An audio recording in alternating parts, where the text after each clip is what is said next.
अल्लाह ने मुझे बहुत माल दिया, मैं बहुत बड़ा मालदार, और ये माल से मैं तंग आ गया, इतना माल है जिसकी इंतहा नहीं है, कान को समझ में नहीं आता। अब अल्लाह से मुलाकात के लिए जा रहे हो, अल्लाह से पूछ कर आना, अल्लाह इस माल को कम करने के लिए मुझे क्या करना है। हजरत मूसा अलैहिस्सलाम उस बंदे का सवाल सुने, आगे चले गए। आगे गए तो एक बहुत गरीब इंसान मिला। हजरत मूसा जा रहे थे, फौरन मूसा के बीच में आकर पुकार कर कहा, मूसा मूसा मेरी बात सुना, आप अल्लाह से हम कलाम होने के लिए जा रहे हो,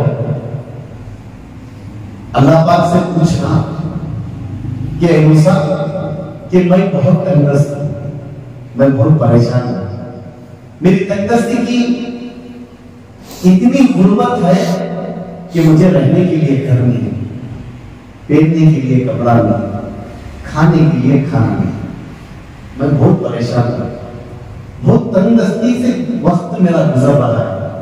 अल्लाह से पूछो कि मेरी ये तंगदस्ती किस वक्त दूर होगी।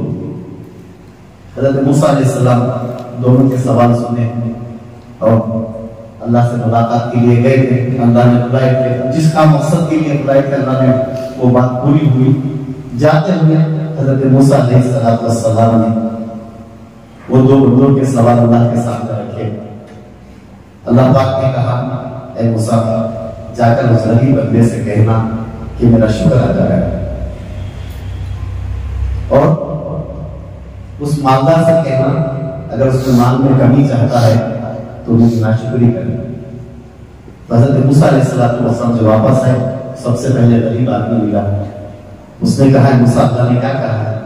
उसने कहा, हज़रत मूसा अलैहिस्सलाम फरमाए, जिसका मफ़हूम है हज़रत उलमा इकराम फरमाते हैं कि अल्लाह ने तुझे जिस हाल के अंदर रखा है, उस हाल के अंदर तो अल्लाह का शुक्र अदा कर। उस बंदे की ज़बान पर बहुत तकलीफ में था, तो फौरन ज़बान से नाशुक्री के अल्फाज निकले। कहा, ऐ मूसा खाने के लिए खाना नहीं, पहनने के लिए कपड़ा नहीं, रहने के लिए घर नहीं, तंगदस्ती में हूँ और इस हाल में मैं अल्लाह का शुक्र अदा करूँ। हदीस के अंदर आता है, जिसका मफ़हूम है अल्लाह पाक ने उस वक्त पर ऐसी तेज हवा चली, जो चादर ओढ़ा हुआ था ऊपर की चादर उड़कर वो नीचे चली गई। मेरे दोस्तों, नाशुक्री जो है ना, ये बहुत बड़ी अल्लाह को गज़ब दिलाने वाली है। अल्लाह ने कितनी नेमत इंसान बनाया, ये सबसे बड़ी नेमत है। नहीं क्या मेरे, अल्लाह ने इंसान बनाया सबसे बड़ी नेमत, इससे बड़ी नेमत और क्या होगा। फिर मजीद और अल्लाह ने इनाम को गिनवाया। फिर हज़रत मूसा अलैहिस्सलाम आगे गए तो मालदार शख्स मिला। मालदार ने कहा कि मूसा अलैहिस्सलाम, अल्लाह ने आपसे बात कर गए, मेरे लिए अल्लाह ने क्या हुक्म भेजा है। हज़रत मूसा अलैहिस्सलाम ने फरमाया, जिसका मफ़हूम है कि भी तुम अल्लाह की नाफरमानी शुरू कर दे, तेरे माल में कमी आ जाएगी। तो शख्स जिस वक्त पर हज़रत मूसा अलैहिस्सलाम से कलाम कर रहे थे, तो हाथ के अंदर अनाब खा रहे थे। तो जैसे ही हज़रत मूसा अलैहिस्सलाम ने कहा कि अल्लाह की नाफरमानी कर, तो उसके दिल में फौरन बात आई, अल्लाह अकबर, अल्लाह ने मुझे इतनी नेमतें दिया है, मैं अल्लाह का नाशुक्रगुजार बंदा बनूं। फौरन सजदे में गिर गया।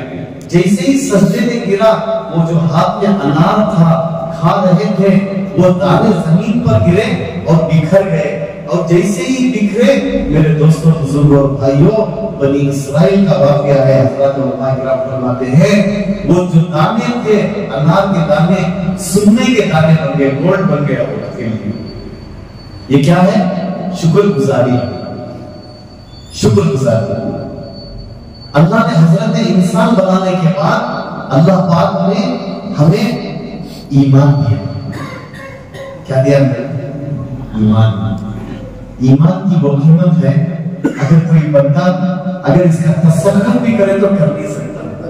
लेकिन अल्लाह के नजदीक एक ईमान वाला सातों जमीन सातों आसमान से ज्यादा कीमत है।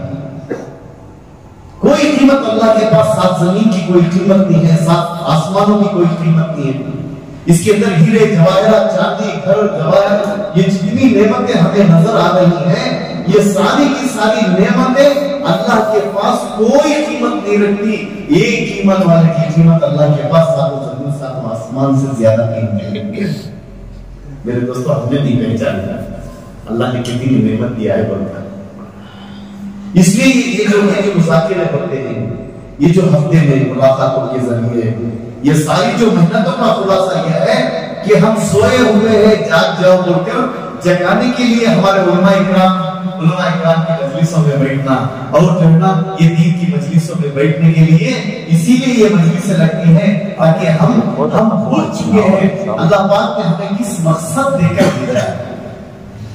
अल्लाह ने एक जिम्मेदारी देकर हमें भेजा, हमें भूल गए। अब वो याद दिलाने के लिए ये मजलिस है कि नहीं, कहीं सो रहा है तो उसे क्या करेंगे आपको, तो वक्त हो गया नमाज का, उठे जगाते नहीं जगाते। इसी तरह से हम दीन से सोच चुके हैं, दुनिया हमारे ऊपर गालिब आ चुकी है, दुनिया की मोहब्बत गालिब आ चुकी है, हमारा कारोबार गालिब आ चुका है, हमारे बीवी बच्चे हम पर गालिब आ चुके हैं, दुनिया की सारी नेमतें हमारे ऊपर गालिब आ चुकी है। मेरे दोस्तों, ये मजलिसें इसलिए होती हैं ताकि हमारे अंदर फिक्र पैदा हो जाए। बयान करना कोई मकसद नहीं। हजरत सहाबा इकराम रज़ी अल्लाह तआला अन्हुम अजमईन, कोई अल्लाह के नबी अलैहिस्सलाम के लंबी बयानत नहीं होते थे, बहुत मुख्तसर से बात होते थे, 2-4 बात लेते और उस पर 100% अमल करने वाले बन जाते सहाबा। 100%, 1% की कमी नहीं होती। हम 1% में चलने की बात तैयार हैं, दोनों में, सहाबा में और हमारे में बस यही फर्क है। इसीलिए अल्लाह पाक ने फरमाया, आमीनो कमा आमना, ईमान मानो ऐसा ईमान ले आओ जैसे मैंने सहाबा ने कराया। सहाबा की मिसालें दी गई। किसी बुजुर्ग से बात हजरत उलमा फरमाती कि बनी इस्राइल में 72 फिरके हुए, हमारी उम्मत में, अल्लाह के नबी की उम्मत में 73 फिरके होंगे। 72 फिरके जहन्नम में जाएगा, 1 फिरका जन्नत में जाएगा। सहाबा ने पूछा, अल्लाह के नबी वो कौन सा फिरका है जो जन्नत में जाएगा? अल्लाह के नबी अलैहिस्सलाम ने फरमाया, जिसका मफ़हूम है मैं जिसने मेरी और मेरी सहाबा की इत्तिबा की। यही सवाल एक बुजुर्ग से हमारा हजरत मौलाना यूसुफ साहब रहमतुल्लाह से किसी ने सवाल आकर पूछे कि हजरत 73 फिरकों में जन्नत में जाने वाला कौन सा फिरका होगा? हजरत ने फरमाया, वो 72 फिरकों की जो फिक्र करेगा वो जन्नत में जाएगा। समझे लगे? तो उसके लिए हमारी जिम्मेदारी, अल्लाह ने हमें एक जिम्मेदार बनाकर दुनिया में भेजा है, वो जिम्मेदारी अदा करना। जिम्मेदारियों में सबसे पहली जिम्मेदारी यह है कि हमें अपने ईमान की बनाना है, अपने ईमान की फिक्र करना है। सहाबा इकराम इतना ईमान की फिक्र करते थे, हजरत हंज़ला रज़ियल्लाहु अन्हु घर से दौड़ते हुए भाग कर आकर आ गई, कहा कि अरे हंज़ला, तू तो मुनाफिक हो गया, तू तो मुनाफिक हो गया। नहीं क्या बोले? फज़ाइल में बड़ा है आखिर हजरत अबू बकर सिद्दीक रज़ियल्लाहु अन्हु रास्ते में मिले, सुभान अल्लाह, क्या कह रहे हो हंज़ला, क्या कह रहे हो? कहा कि मैं तो मुनाफिक हो गया। जब अल्लाह की मजलिस में बैठता हूं तो मेरे सामने जन्नत भी सामने होती है, जहन्नम भी सामने होती है। जब मैं घर को जाता हूं, बीवी बच्चे मेरे साथ होते हैं, खेल कूद में मशगूल हो जाता हूं, वो कैफियत मेरे से निकल जाती है। इसलिए मुझे ईमान की फिक्र हो गई, चलो अल्लाह के नबी सल्लल्लाहु अलैहि वसल्लम के पास जाना है। मेरे दोस्तों, सहाबा की इसी फिक्र, हर लम्हा, हर सेकंड सहाबा ईमान की फिक्र करते हैं। अबू बकर सिद्दीक रज़ियल्लाहु तआला अन्हु किसी बात से गुजर रहे थे, अपने आप को खिताब करके कहा कि काश तेरी मां ने तुझे जना ही ना होता, तो अल्लाह के सामने खड़े होने की नौबत ही नहीं आती। काश किसी मोमिन के बदन का बार होता, जानवर को देखकर ठंडा सांस लिया और लेकर कहा कि कितना अच्छा है, तू खाता है, पीता है, ठंडे दरख्तों के नीचे रहता है, काश अबू बकर भी तुझ जैसा होता। पूरे उलमा इकराम का क्या? मेरे दोस्तों, अंबिया के बाद अगर किसी का मुकाम हो तो वो सिद्दीक़ अकबर रज़ियल्लाहु ताला अन्हु। अल्लाहु अकबर, कितनी फिक्र ईमान की। मेरे दोस्तों, ये सहाबा के वाक़ियात हमारी जिंदगी के लिए बना, हमारी जिंदगी के लिए बना, ताकि हमारी जिंदगी सहाबा वाली जिंदगी के ऊपर आ जाए। इसीलिए सहाबा के हयात सहाबा पढ़ा जाता है, फज़ाइल अमाल पढ़ा जाता है, फज़ाइल सदक़ात पढ़ा जाता है, ताकि अगर उसके अंदर हमारी सारी जिंदगी जीने का तरीका बताया गया है। अगर हमारी जिंदगी अल्लाह के हुक्मों पर, हुजूर पाक सल्लल्लाहु अलैहि वसल्लम के तरीके पर जिंदगी गुजारेंगे तो अल्लाह दुनिया में चैन वाली, सुकून वाली, आफियत वाली जिंदगी अता फरमाएगा। वरना दोस्तों, जो बंदा अल्लाह के दीन की फिक्र नहीं करता, उसके कामों को अल्लाह उसके हवाले कर देगा। मेरे दोस्तों बताओ, हमारे अंदर ताकत है? अगर हमें जमीन को नागरे, बड़ी मेहनतें लगाई, उसमें बीज को बोया, अगर अल्लाह ने उसके अंदर से फल को ना निकाले तो हम क्या कर सकते हैं? है हमारे अंदर ताकत? हमने दुकान खोला बहुत, उसके अंदर 50 लाख 60 लाख 1 करोड़ का माल भर दिया, हमने दुकान और शटर उठाकर दुकान के अंदर बैठ गए। अगर गिराक को अल्लाह ना भेजे तो हमारे अंदर ताकत है गिराक को ला देगी? नहीं मेरे दोस्तों, अल्लाह ने थोड़ा सा इख्तियार हमें दिया है दुनिया में, उस थोड़े सा इख्तियार को सही इस्तेमाल करना, बस ये इसी की मेहनत का खुलासा है। ये सारी मेहनतों का नतीजा हमारा बस यही है कि हम सब ईमान वाले हैं। अल्लाह ने वो ईमान की दौलत अता फरमाया जिसकी कदर सातों जमीन सातों आसमान से ज्यादा कीमत है। कल क़यामत के दिन 99 दफ्तर होंगे, अल्लाह कहेंगे कि जा जाकर तुलवा ले, वो कहेगा तेरे अपने एक नेकी मेरे पास है, जा इस नेकी को ले आकर तुलवा ले। वो बंदा कहेगा अल्लाह ये नेकी क्या काम देगा? कहा कि आज मेरे पर जुल्म नहीं हो। फरमाया जा जाकर अस्तगफार ले, तेरे ऊपर जुल्म नहीं हो। जब वो बंदा जाकर तुलाएगा, दूसरे पढ़ने के ला इलाहा इल्लल्लाह मुहम्मद रसूलुल्लाह इखलास से कभी कहा होगा, सातों 99 दफ्तरों को हल्का कर देगा।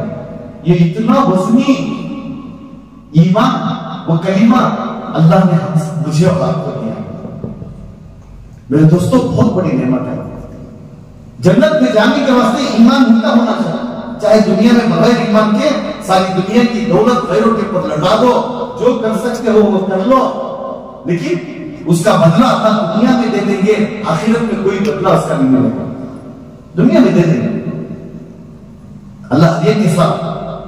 अगर ईमान वालों को अगर उसके दिल को तकलीफ नहीं होती, यहूद और नसारा के सीढ़ियों को, उनके खाने के प्लेटों को सुनने के गोल्ड के बना देते अल्लाह।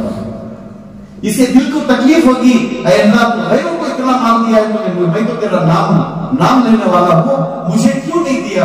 इसके दिल को तकलीफ होगी और ये नाशुक्र गुजार बंदा बनेगा। इसलिए अल्लाह ने उनको भी एहतियात से दिया है, वरना उनके चलने की सीढ़ियां, उनके खाने पीने के बर्तन तक सुनने के अल्लाह पाक बना के दे देते। इसलिए कि तो आखिरत में उनका कोई हिस्सा नहीं है। इधर से दुनिया से गए सीधे, कोई हिसाब किताब नहीं होगा, ना उनके वास्ते तुलसीरात का रास्ता है, ना उनके वास्ते हिसाब किताब है, ना उनके वास्ते कुछ भी नहीं। हिसाब तो मुझे देना, आपको देना, सारी ईमान वालों को सारा देना। अब्दुर्रहमान बिन औफ रज़ियल्लाहु तआला अन्हु, अल्लाह के नबी सल्लल्लाहु अलैहि वसल्लम ने फरमाया, जिसका मफ़हूम है अब्दुर्रहमान क्या बात है, तुम्हें 500 साल जन्नत के अंदर दाखिल होना है। कहा कि अल्लाह के नबी हिसाब देने में ताखीर हो। मेरे दोस्तों, सहाबा तो कितना डरते थे। आज हमें कुछ भी नहीं करना, कुछ भी नहीं करना, डर नहीं है। मेरे दोस्तों, ये फिक्रें इसी की मजलिस है, ये मजलिसें इसीलिए लगती हैं ताकि हमारे अंदर वो ईमान का वो जज्बा पैदा हो जाए, हमारे अंदर वो ईमान आखिरत की फिक्र पैदा हो जाए, हमारे अंदर अल्लाह का डर पैदा हो जाए, हमारे अंदर अल्लाह के नबी अलैहिस्सलाम के प्यारे और नूरानी तरीके, जिस तरह से अल्लाह के नबी ने बताए हैं, उस तरीके से करने के लिए ये मजलिस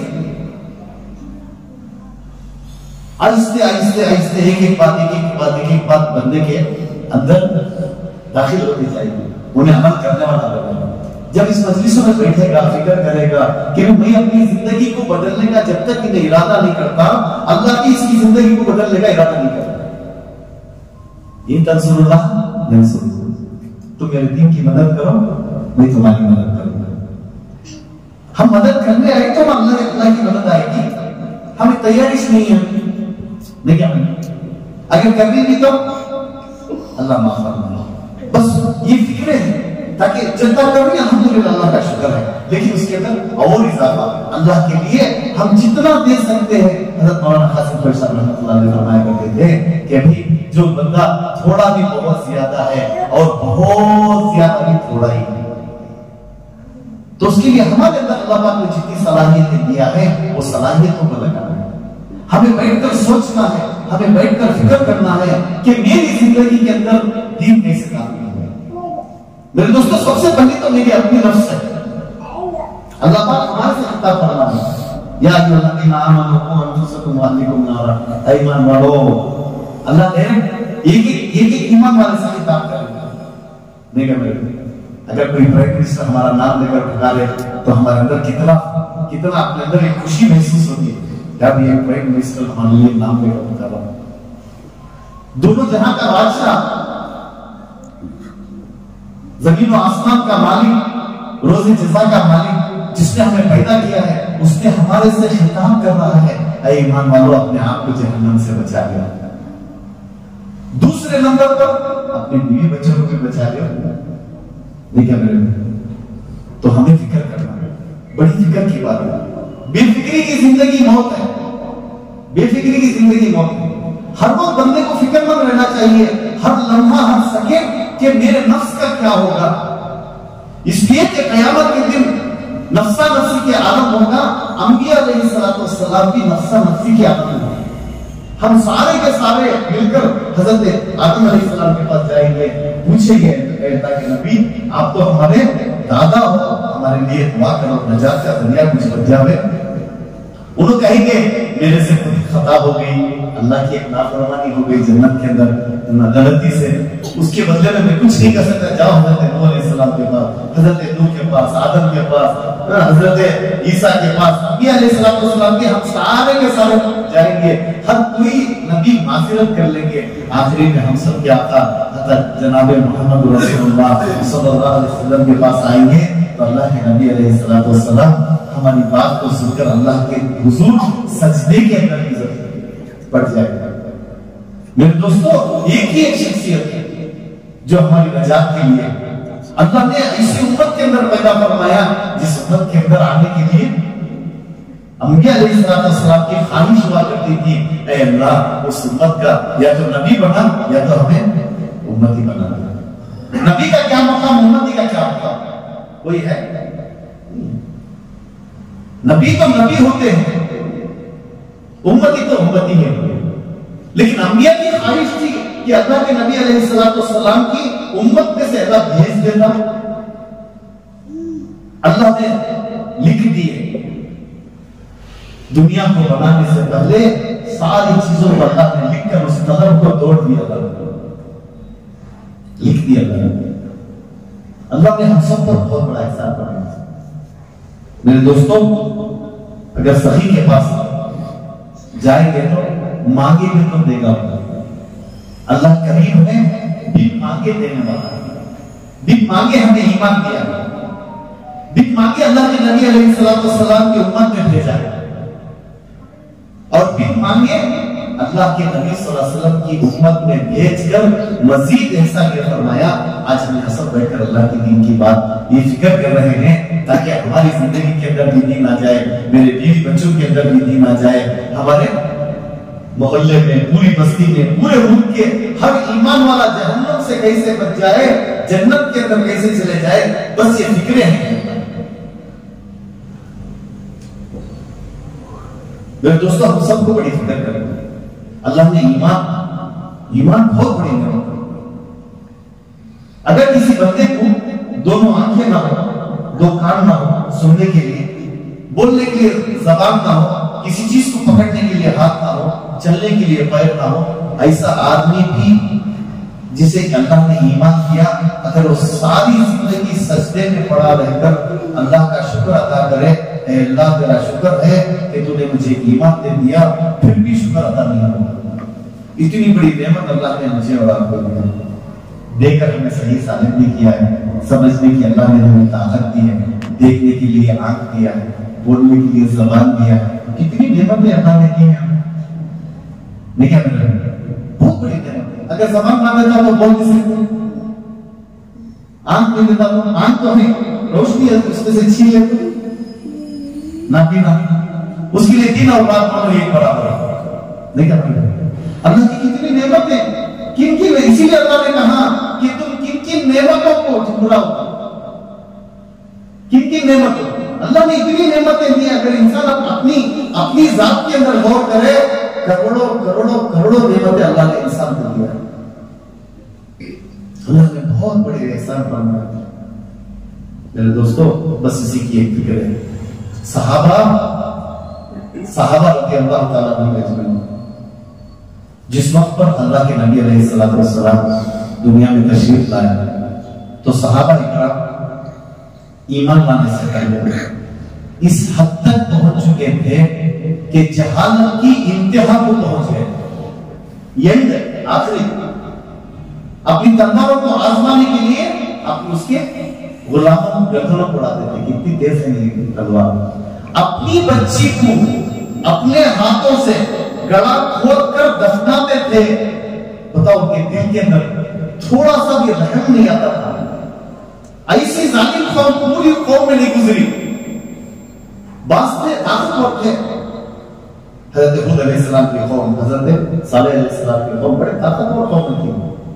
पहाड़ों में घर बनाते थे, इतनी ताकत थी। अपने आप को कहते थे हमसे कोई ताकतवर है, लेकिन इतनी बड़ी जहालत उन्होंने भी नहीं की। अपने जिंदे बच्चे को उनको इस वजह से दरगोर करते थे कि उन्होंने अपने आप को शर्म महसूस करते थे। मेरी बेटी होगी, मुझे बेटी के ऊपर उन्होंने अपने आप को अफसोस करके अपने हाथों से गला खोदकर दफनाया जाता था। ऐसी जहालत की इंतहा को पहुंच गए। उस दौर के अंदर अल्लाह के नबी अलैहिस्सलातु वस्सलाम का अल्लाह पाक ने इस हमारे लिए, आपके लिए, ये उस मक्के की जमीन पर अल्लाह पाक ने सहाबा की हिदायत की, अल्लाह के नबी सल्लल्लाहु अलैहि वसल्लम को भेजा। पूरी दुनिया एक तरफ, अल्लाह के नबी अलैहिस्सलातु वस्सलाम एक तरफ, अकेले तन्हा नहीं कर आदमी हार मान जाता है। किसी बस्ती में आदमी गया, उसका कोई पूछने वाला ना हो, उसका बात सुनने वाला ना हो, तो उसकी हालत क्या हो जाती है? आदमी कमजोर होकर वापस अपने कबीले को या अपने घर को लौटाता है। यहाँ कोई कबीला नहीं, कोई खानदान नहीं, अकेले अल्लाह के नबी कहां जाए तो कहां जाए? अकेले अकेले तन्हा सहाबा के सामने, वो सहाबा बनने से पहले उन सारे कुफारे मक्का, वो भी ऐसे कुफारे मक्का जिसकी इंतहा, जब अबू जहल को हजरत अब्दुल्लाह इब्न मसूद रज़ियल्लाहु ताला अन्हु ने उसकी गर्दन काटने का वक्त आया, तो अबू जहल ने कहा कि जरा रुक, क्या कहा? बकरी चरा मेरा दे, रुक साहब। किसे? अब्दुल्लाह इब्न मसूद रज़ियल्लाहु ताला कहा थोड़ा गर्दन मेरी नीचे से काटना, ताकि सारी गर्दनों की मेरी गर्दन ऊपर दिखे। इतना गुरूर से मरते हुए भी अपने आप को छोटा नहीं समझ रहा, अपने आप को बड़ा समझ रहा।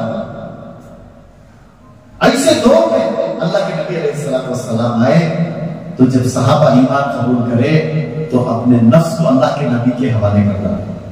अल्लाह के नबी, ये हमारा नफ्स, ये हम नहीं हैं, अब जो आप कहेंगे वो आपका। अल्लाह के नबी अलैहिस्सलातु वस्सलाम अपने नफ्स, सारे सहाबा अपने नफ्स को अल्लाह के नबी के हवाले करते हैं। जब अल्लाह के नबी अलैहिस्सलातु वस्सलाम के हवाले करे, तो मेरे दोस्तों, उनकी कुर्बानियां को हमने बढ़ाया।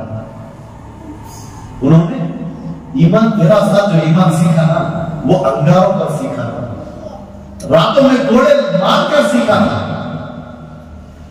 दिन में तपती हुई रेत के ऊपर उनको लेटा गया। दिन में तपती हुई रेत पर अरब की गर्मी बहुत मशहूर गर्मी, 58 डिग्री तक चला जाता है। आदमी मौत के करीब, बगैर उसके ताले भी मौत के करीब पहुंच जाता है।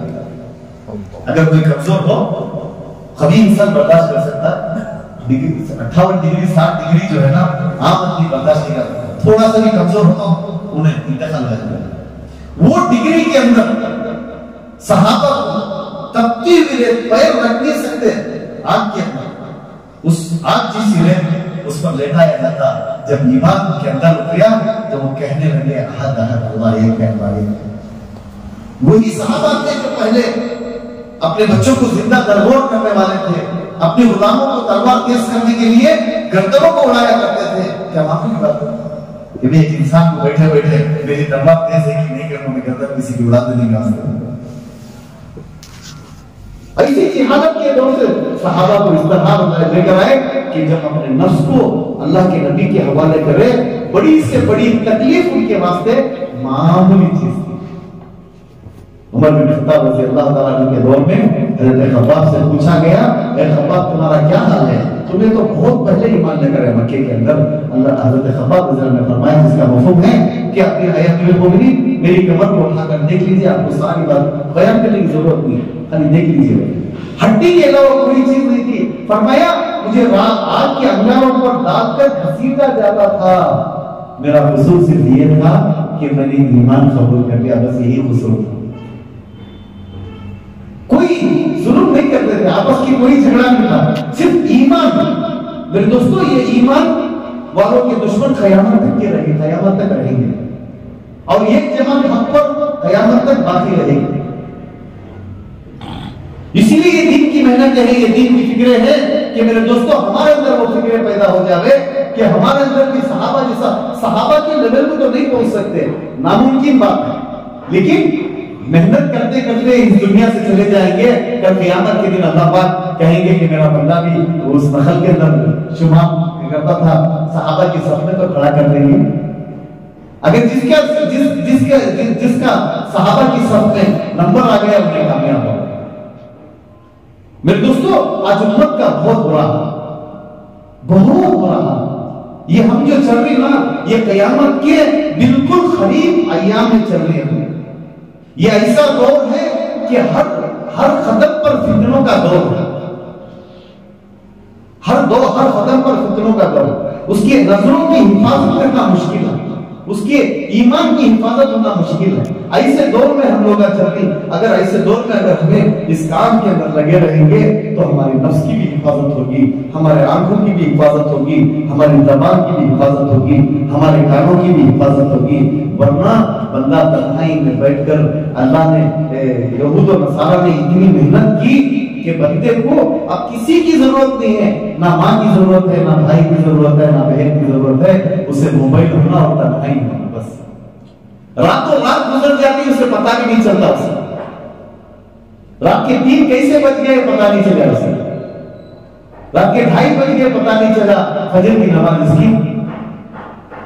ये उम्मत का सवाल, जो फजर की नमाज ना पढ़े कभी तरक्की नहीं करता, कभी तरक्की नहीं करता।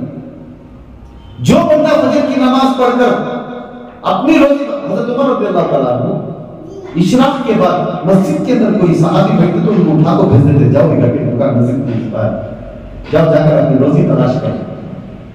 इसलिए कि अल्लाह ने सुबह में रोजी रखी, बरकत रखी, जाओ जाकर रोजी तलाश करो, सुबह में बैठने नहीं देते। हमारा मेरे दोस्तों बड़ी फिक्र की बात है, जो बंदा फजर की नमाज ना पढ़े उसे रोजी कहां से सुकून की मिलेगी। आज इतना मुसलमान क्यों परेशान है? आज हमें सुबह के सोए हुए हैं, यहूदियों की बहुत बड़ी साजिश है।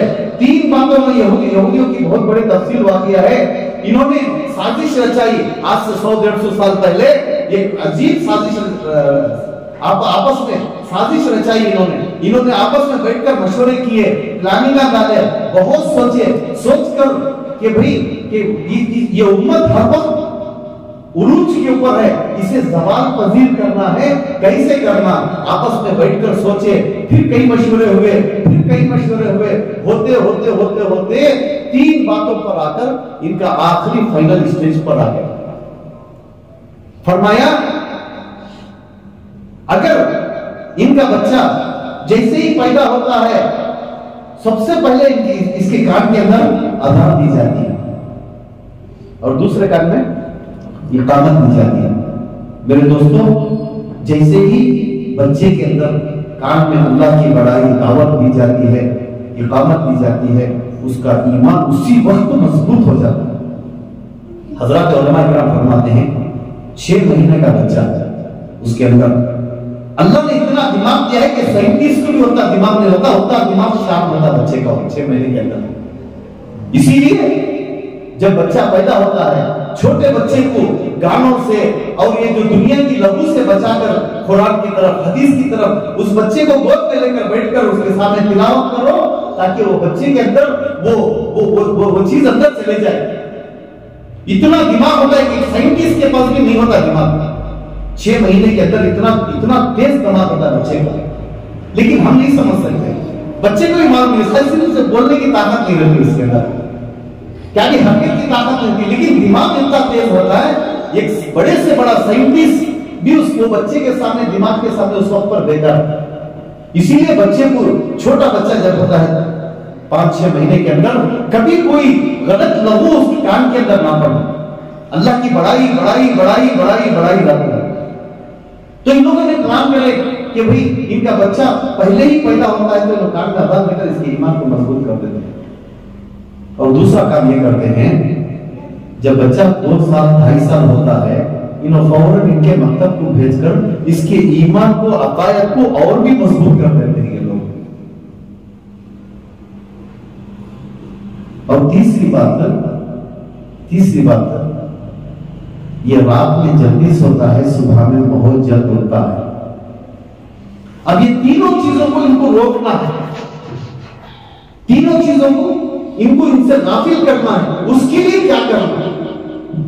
आपस में मशवरे करके, बहुत मशवरे हम लोगों ने, हजरत मौलाना हमारे मुफ्ती साहब, मुफ्ती असलम साहब काम करता तो इस वाक़े को बड़ी तफसील से बोले। हजरत ने कहा कि मेरे दोस्तों, बच्चे को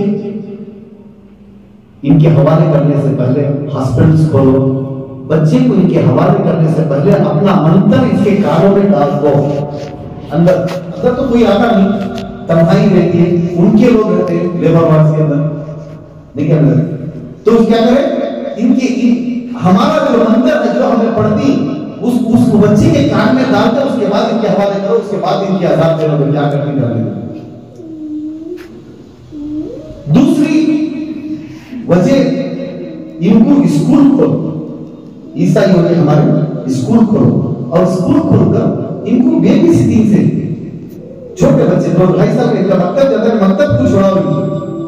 अगर तुम्हारे बच्चे को अच्छा डॉक्टर, इंजीनियर, उनको लालच दो, अगर तुम्हारे बच्चे को डॉक्टर, इंजीनियर बनाना है तो हमारे ये बेबी सिटिंग में दोगे तो ये फला स्कूल में तुम्हारा एडमिशन होगा, वरना इसमें नहीं आएगा तो इसमें एडमिशन नहीं देंगे। माँ बाप को बुलाओ ताकि बच्चे लड़का मकतब छोड़कर हमारे स्कूलों में दाखिल आए, तो वहां पर बचपन से स्कर्ट पहनाया जा रहा है। पहले चीज तो फर्ज से अल्लाह अकबर। तीसरी बात फरमाए कि ईमान वाला रात में जल्दी सोता है, सुबह में जल्दी उठता है, तो इसे रात में देर से सुलाना, सुबह में देर से उठाना, उसे क्या करना है वो करो। उसके लिए टीवी इजाजत है। उसके बाद आहिस्ते आहिस्ते आप जानते हैं, रफ्ता रफ्ता रफ्ता रफ्ता रफ्ता इतनी इजाजत, इतनी तरक्की कर गए कि अब पूरी दुनिया हमारी जेब के अंदर, जहां बैठो। मेरे दोस्तों, इससे हमें बचना है। इसीलिए हमारे जब घर का मामला है, ईमान वालों की स्कूलों में दाखिला कराना, ईमान वाले हॉस्पिटल्स के अंदर हमारे औरतों को लेकर जाना, और हमें अपने आप से मोबाइल से बचाने के लिए बस एक दावत का एक रास्ता है कि भी आंखें खोले, हमें सोए हुए हैं, बस जगाने के लिए बस ये बातें हैं, ये एक मुज़ाकिरे हैं मेरे दोस्तों, ताकि हमारे अंदर वो फिक्रें पैदा हो जाए, वो अमल पैदा हो जाए, वो सहाबा वाली जिंदगी हमारे अंदर आ जाए, वो अल्लाह के नबी अलैहिस्सलाम बताए हुए वो तरीके हमारी जिंदगी के अंदर आ जाए। बस इसकी फिक्रें हैं, बस ये जिंदगी हमारे अंदर कैसे आ जाए, उसके लिए अल्लाह के रास्ते में निकलना है, उसके लिए अल्लाह के रास्ते में निकलना है। सहाबा की जो तशकील होते थे, सहाबा की जो तशकील होती थी, वो चिल्ला चार देने की नहीं होती थी, वो मौत की तशकील होती थी। हजरत हंज़ला रज़ियल्लाहु अन्हु नए दुल्हा है, शादी हुई है, इधर सुबह सुबह गुस्ल करने बैठ गए हैं, एक लोटा हजरत उलमा फरमाते हैं कि लोटा पानी भी सबके ऊपर डालिए हुए। इधर से मदीने से आवाज आई मुसलमानों को शिकस्त हो रही है, उसी हालत के अंदर उठकर गए और मैदान जंग के अंदर जिहाद में शहीद हो गए।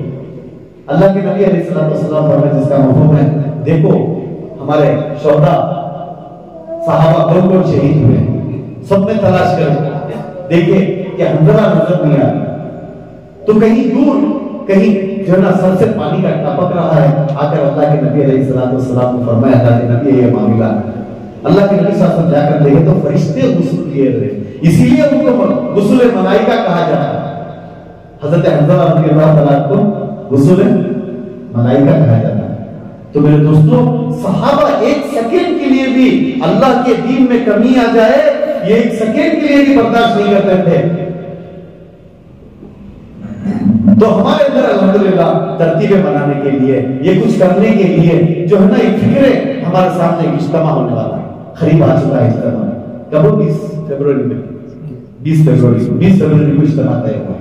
बस वो इज्तिमा हमारा कैसे कामयाब हो, हमारा सारा बस्ती, हमारा सारा शहर, ये जितने हमारे सामने जितना इलाका हमें दिया गया है, ये सारे के सारे ईमान वाले उस इज्तिमा के अंदर जाएंगे, उसमें उस अल्लाह के बड़ों की बातों को सुनेंगे और वहां से अल्लाह के रास्ते में निकलेंगे, निकलकर अपने ईमान को बनाएंगे। हमें मुसलमान अपने आप को पहचानने के लिए हमें अल्लाह के रास्ते में जाएंगे, खुद की भी इस्लाह करना है। अपने बहुत सारे भाई जो इस काम से हटे होते हैं, अपने आप को पहचाने नहीं, उनको याद दिलाने के लिए उनके पास जाकर समाचार करके उनके लिए उनके पास जाकर उनको अल्लाह के रास्ते में निकालकर अपनी पहचान कराने के लिए हम सबको अल्लाह के रास्ते में निकालना, तो उसके लिए तैयार इंशाअल्लाह। अल्लाह सबको निकलना आसान फरमाए, अल्लाह हम सबका बैठना कबूल फरमाए। अल्लाह ताला हमारी छोटी सी कुर्बानी को, सहाबा की कुर्बानी असल कुर्बानी थी, हमारी कोई कुर्बानी नहीं, थोड़ा सा हमने वक्त को निकाल कर अल्लाह की पढ़ाई को सुने, अल्लाह पाक हमारे निकलने को कबूल फरमाए। मजमा चले आता है, 15 दिसंबर से मजमा चले आता पूरा अल्हम्दुलिल्लाह। सारी बातें हुई उन्हीं को तय करी कि 15 दिसंबर से उन्हें करे जवाब को तय करी भाई जवाब इसलिए बनती है ताकि हमारी जिंदगी के अंदर 100% अल्लाह का हुक्म आ जाए, 100% हमारे अंदर अल्लाह के नबी अलैहिस्सलाम के तरीके हमारी जिंदगी के अंदर आ जाए। बस इसकी फिक्र है, इसके लिए अल्लाह के रास्ते पहले ला लीजिए।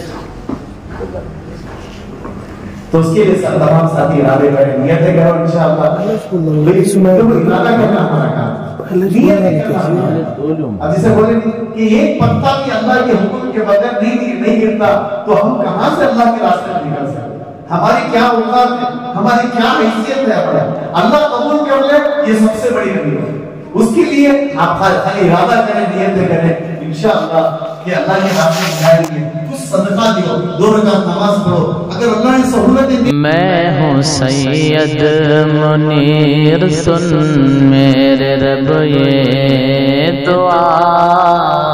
मैं हूँ सैयद मुनीर।